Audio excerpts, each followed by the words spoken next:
अस्सलाम वालेकुम जी। सुबह हो चुकी है अल्हम्दुलिल्लाह और आप लोग उठ गए, ठीक है। और आज है ईद। अभी आप लोग उठा लेट उठा हूँ मैं, क्योंकि मैं हूँ लेट लतीफ़, ये नाम लिख लो। अभी मैं जा रहा हूँ नहाने, नहा कर फ्रेश हो गए आपको ईद का जोड़ा पहन के थोड़ा सा शॉर्ट दिखाऊंगा और फिर चलूँगा ईद की नमाज़ पे। बाकी जो बातें हैं वो ईद की नमाज़ के बात करेंगे, ठीक है। तो जुड़े रहो व्लॉग के साथ और बस welcome back in my new vlog.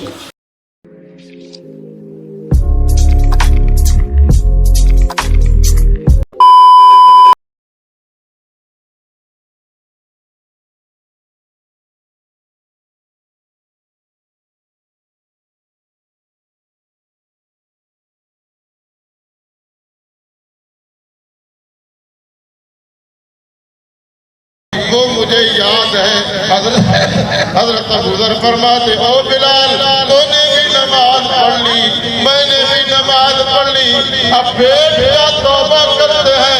अब सबसे पहले ईद उल फितर की अल्हम्दुलिल्लाह नमाज हो गई डन। और जो है आपका भाई घर की तरफ रवाना, शापर उठाते हुए। शापर के अंदर जो थी वो चादर थी। फिर गली में पहुंचा, गली में पहुंच के घर जाके एक काम याद आया, फिर जल्दी से बाइक निकाल के काम से गया, क्योंकि मैंने किसी से भी ईद नहीं मिली थी। तो वापसी में 540 की स्पीड से घर आया, फिर घर आकर सबसे ईद मिली। जी अस्सलाम वालेकुम, मेरी तरफ से सबको ईद मुबारक। और मैं भी घर आ गया हूँ, घर वालों को सबसे ईद मुबारक करते हैं, फिर आप लोगों से भी करेंगे दोबारा ईद मुबारक।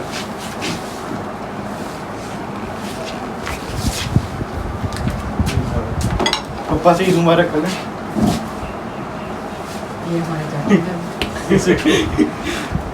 ये मेरे चाचू हैं छोटे, और ये मेरा कज़न है, इसको हम प्यार से ढक्कन भी बोलते हैं। ईद मुबारक। और एक बंदा जो है वो कैमरा पकड़ के खड़ा हुआ है, उससे भी ईद मुबारक कर लेते हैं। आ जाओ। अल्हम्दुलिल्लाह मैंने सबसे ईद मुबारक मिल लिया है, और मेरी तरफ से आप लोगों को भी ईद मुबारक। पूरे 2 साल बाद जो है वो मैंने छोटी ईद घर पर की है, और खुशी भी है क्योंकि घर वालों के साथ की है। पिछले साल मैं जॉब कर रहा था कराची में, तो वहाँ था। उससे पिछले साल भी जॉब कर रहा था कराची में, वहाँ था।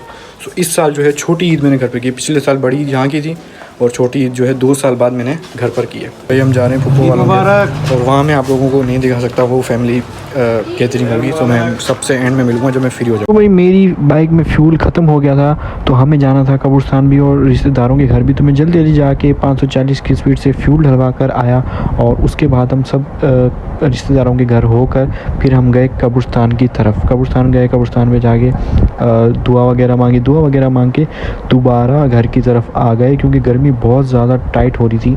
तो हम घर आके सो गए। 6.5 hours later.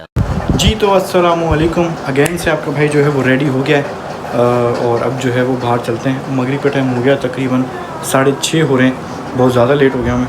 और अब जो चलते हैं वो बाहर का कुछ निज़ाम देख कर आएँ। दोस्त को पिक करते हैं, उसके बाद देखेंगे अगर कुछ खाना हुआ तो खा लेंगे, और कुछ पीना हुआ तो पी लेंगे, वरना ऐसे घूम फिर के दोबारा से आ जाएंगे। So let's go.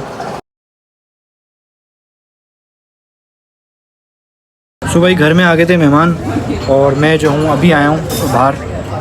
अब जो है थोड़ी बहुत आइसक्रीम खाते हैं, उसके बाद आप लोगों से मिलते हैं। ये आइसक्रीम आ गई है हमारी, और खाकर फिर बताता हूँ मैं कैसी है, बल्कि चेक कर ही लेता हूँ कैसी है। खाओ आसिफ भाई, खाओ आसिफ भाई।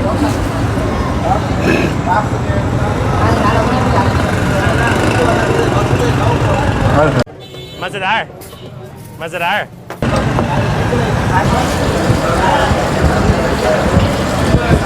तो भाई पेट थोड़ा सा इजाज़त मांग रहा था, इसलिए हम फ्राइज़ खाने आ गए।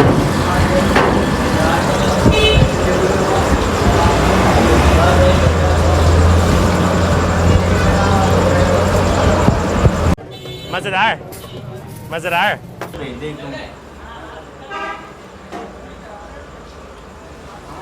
तो भाई सब जगह से खा पी के मैं घर आ गया, क्योंकि घर आए हुए थे मेहमान, और मेहमानों को भी टाइम देना चाहिए। ये बड़ी अच्छी बात कही आप। The next day. जी अस्सलामु अलैकुम। नेक्स्ट डे लग गया अल्हम्दुलिल्लाह। कपड़ों से आप लोगों को पता चल गया होगा, रात जो है मैं लेट आया था, और इसलिए मैं सो गया था, थक गया था बहुत ज़्यादा। सो मैंने सोचा इस व्लॉग को जो है अभी से एंड कर देते हैं। सबसे पहले बैकग्राउंड को जो है वो इग्नोर मारना, मैं ऊपर छत पे आया था डे लाइट की वजह से। सो उम्मीद है आप लोगों को व्लॉग पसंद आया होगा। अगर पसंद आया तो लाइक, सब्सक्राइब और जो ऑप्शन नज़र आ रहे हो सब के सब दबा देना और अपने भाई को दुआओं में याद रखना। मिलते हैं आपसे नेक्स्ट व्लॉग में, जब तक के लिए अल्लाह हाफिज़। नेक्स्ट व्लॉग भी मैं इसके बाद ही स्टार्ट कर दूँगा, तो जुड़े रहना व्लॉग के साथ।